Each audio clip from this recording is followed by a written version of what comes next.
Have you ever wondered if the stories we tell ourselves could actually have the power to change the world? Not with, magic spells or alien technology, but by changing something much, much closer to home, us. We're about to dive into that very idea, and our guide is just a simple conversation happening in a school cafeteria. Okay, so picture this, a school cafeteria, and it's absolutely buzzing. It's something called Make-Believe Week, so it's loud, it's a little chaotic, and our whole story kicks off with that one simple question from a girl named Evelyn to a boy, Evan. So there they are, Evelyn and Evan, kind of crammed onto the same bench.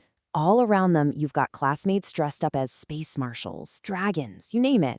They're just two kids trying to take in all the chaos, but pretty soon their focus is going to narrow in on one single mystery playing out right in front of their eyes. And this is where it all starts. They spot this one little puzzle, and that shared moment is the spark for a way deeper conversation. Just as the cafeteria lights kind of flicker, their eyes lock onto a boy over in the corner. He's totally alone, and he is all in on his role as Zor 17. I mean, he's not just playing a part. He's staring at the ceiling like he's actually getting a transmission from his home planet. He is living it. And you can just hear the intrigue in Evelyn's voice. This isn't just some other kid in a costume. There's something different about this one. Something that makes that line between the game and what's real feel, well, a little blurry. He's the catalyst. He's the one that gets this whole thing rolling. So just watching this kid makes their whole conversation shift gears.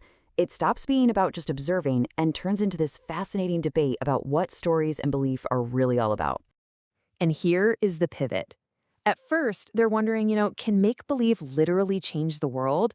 Is magic actually real? But then Evan throws this completely different idea out there. What if the real power of a story isn't to change the rules of the world, but to change the people living in it? That one question from Evan just reframes everything. He starts thinking back on his own life, a run-in he had with a bully, a magic wand that snapped in half. And he has this light bulb moment.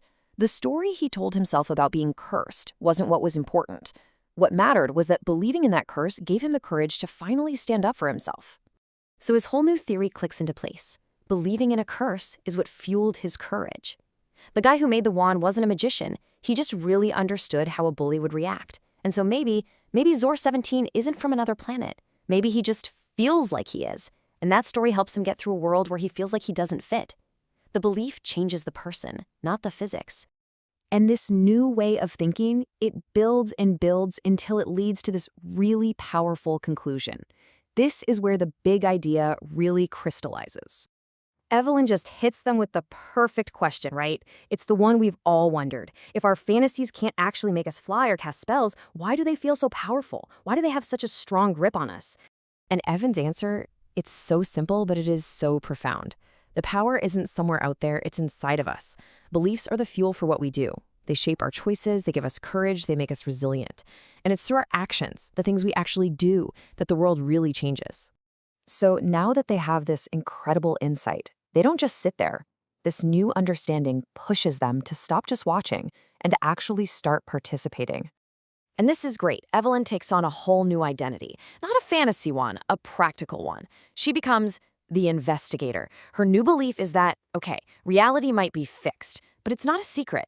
It's more like a puzzle. It leaves clues. And that alien kid, he's the first clue they need to follow. Their plan is just beautiful in its simplicity. They realize, instead of making up more and more stories about Zor 17, they're going to do the one thing that will get them the actual truth. They're going to stop guessing, and they're going to go ask. So this is it. This is the climax of their little story. The ex-wizard who used to believe in curses and the brand new investigator who now believes in clues, they stand up, together. They're leaving the safety of their table, leaving all their assumptions behind, and they're going to find out what's really true. And that is where we leave them, walking toward that kid, chasing down a mystery. It leaves us with this final thought, doesn't it? I mean, how often do we build these huge, elaborate fantasies about people or situations in our own lives, when the real truth is probably just one question away? What reality is waiting out there for you to meet it?